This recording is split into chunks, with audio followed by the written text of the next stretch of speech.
The three children stared at George in the greatest surprise. George stared back at them.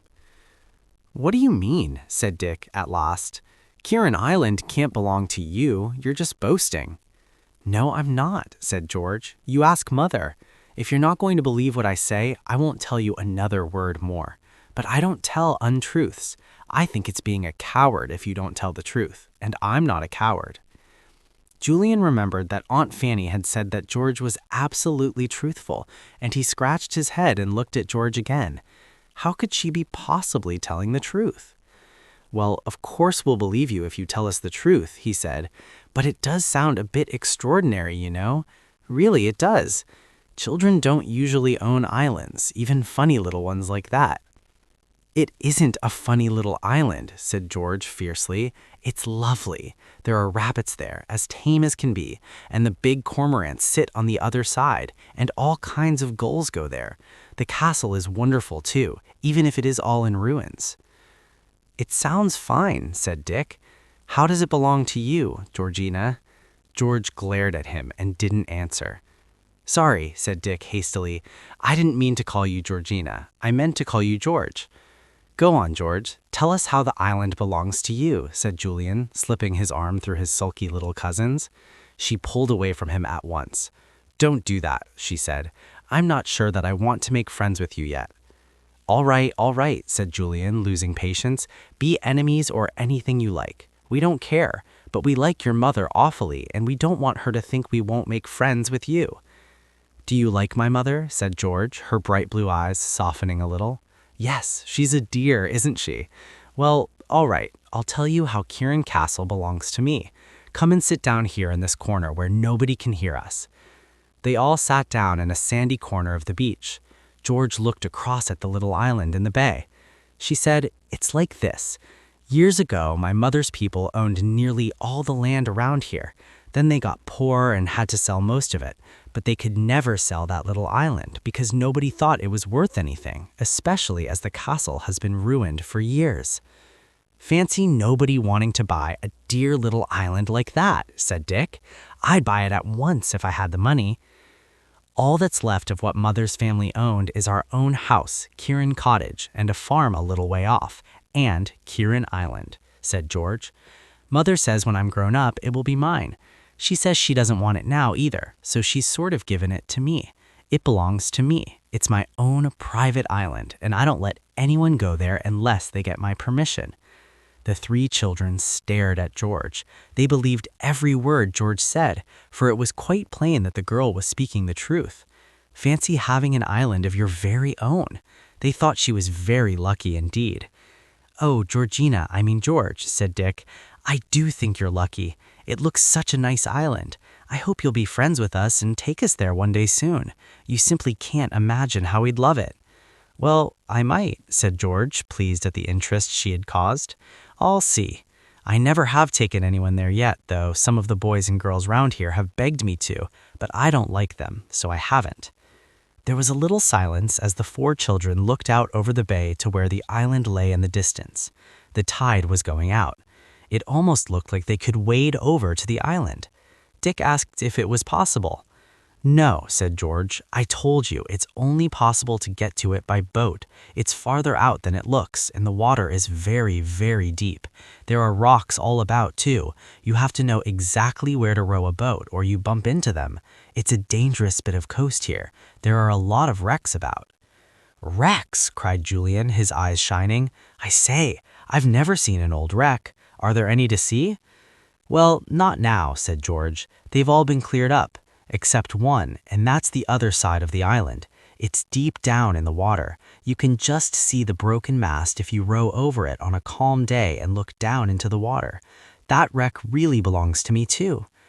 This time the children could really hardly believe George, but she nodded her head firmly. "Yes," said George, "it was a ship belonging to one of my great-great-great-grandfathers or someone like that. He was bringing gold, big bars of gold back in his ship, and it got wrecked off Kieran Island."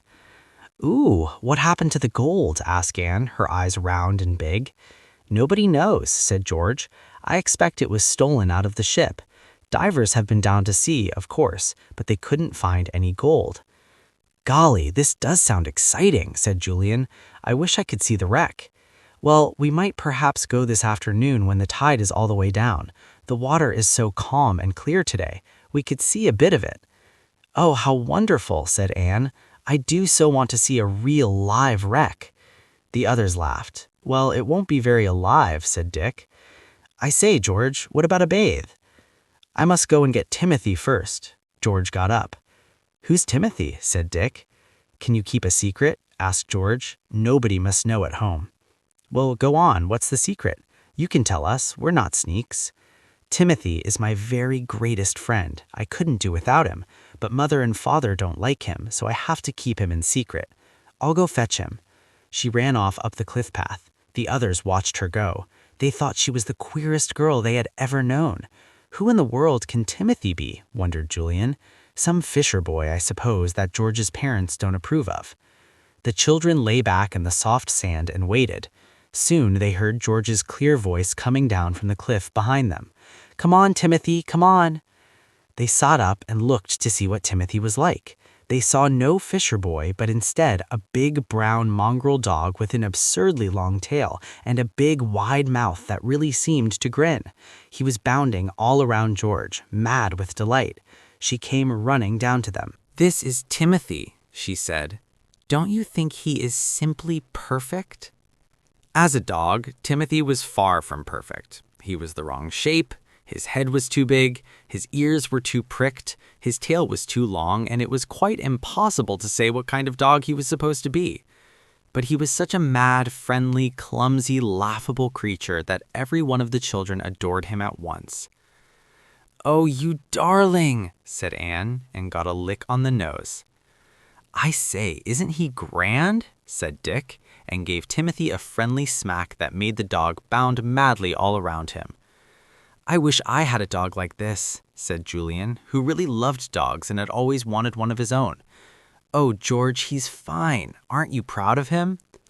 The little girl smiled, and her face altered at once and became sunny and pretty. She sat down on the sand, and her dog cuddled up to her, licking her wherever he could find a bare piece of skin. I love him awfully, she said. I found him out on the moors when he was just a pup a year ago, and I took him home. At first, Mother liked him, but when he grew bigger, he got terribly naughty. What did he do? Asked Anne.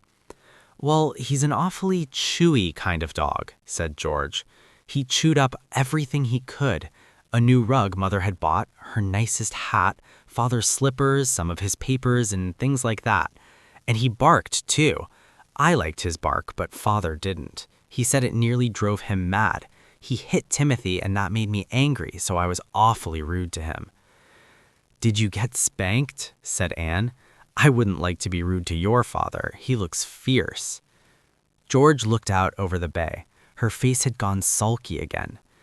Well, it doesn't matter what punishment I got, she said. But the worst part of all was when Father said I couldn't keep Timothy anymore, and Mother backed up Father and said Tim must go. I cried for days, and I never do cry, because boys don't, and I like to be like a boy.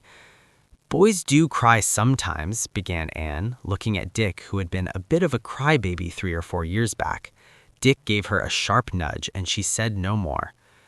George looked at Anne. Boys don't cry, she said obstinately. Anyway, I've never seen one, and I always try not to cry myself. It's so babyish. But I just couldn't help it when Timothy had to go. He cried too. The children looked with great respect at Timothy. They had not known that a dog could cry before. Do you mean he cried real tears? Asked Anne. No, not quite, said George. He's too brave for that. He cried with his voice, howled, and looked so miserable that it nearly broke my heart. And then I knew I couldn't possibly part with him. What happened then? Asked Julian. Well, I went to Alf, a fisher boy I know, and I asked him if he'd keep Tim for me if I paid him all the pocket money I get. He said he would, and so he does. That's why I never have any money to spend. It all has to go on Tim. He seems to eat an awful lot, don't you, Tim? Woof, said Tim, and rolled over on his back, all his shaggy legs in the air. Julian tickled him. How do you manage when you want any sweets or ice creams? Said Anne, who spent most of her pocket money on things of that sort. I don't manage, of course. I go without. This sounded awful to the other children, who loved ice creams, chocolates, and sweets, and had a good many of them. They stared at George. Well, I suppose the other children who play on the beach share your sweets and ices with you sometimes, don't they? Asked Julian. I don't let them. If I can never give them any myself, it's not fair to take them, so I say no. The tinkle of an ice cream man's bell was heard in the distance. Julian felt in his pocket. He jumped up and rushed off, jingling his money. In a few moments, he was back again, carrying 4 fat chocolate ice cream bars. He gave one to Dick and one to Anne and then held out one to George. She looked at it longingly but shook her head. No thanks, she said. You know what I just said. I haven't any money to buy them, so I can't share mine with you and I can't take any from you. It's mean to take from people if you can't give even a little back. You can take from us, said Julian, trying to put the ice into George's brown hand. You're our cousins. No thanks, said George again, though I do think it's nice of you. She looked at Julian out of her blue eyes, and the boy frowned as he tried to think of a way to make the obstinate little girl take the ice. Then he smiled. Listen, he said, you've got something we badly want to share. In fact, you've got a lot of things we'd like to share if only you'd let us. You share those with us and let us share things like ices with you, see? What things have I got that you want to share? Asked George in surprise. You've got a dog, said Julian, patting the brown mongrel. We'd love to share him with you. He's such a darling. And you've got a lovely island. We'd be simply thrilled if you'd share it sometimes. And you've got a wreck. We'd like to look at it and share it too. Ices and sweets aren't so good as those things, but it would be nice to make a bargain and share with each other. George looked at the brown eyes that gazed steadily into hers. She couldn't help liking Julian.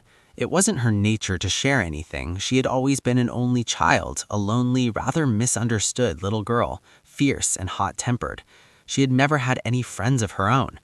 Timothy looked up at Julian and saw that he was offering something nice and chocolatey to George. He jumped up and licked the boy with his friendly tongue.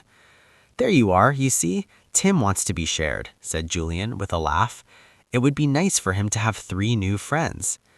Yes, it would be, said George, giving in suddenly and taking the chocolate bar. Thank you, Julian. I will share with you, but promise you'll never tell anyone at home that I'm still keeping Timothy.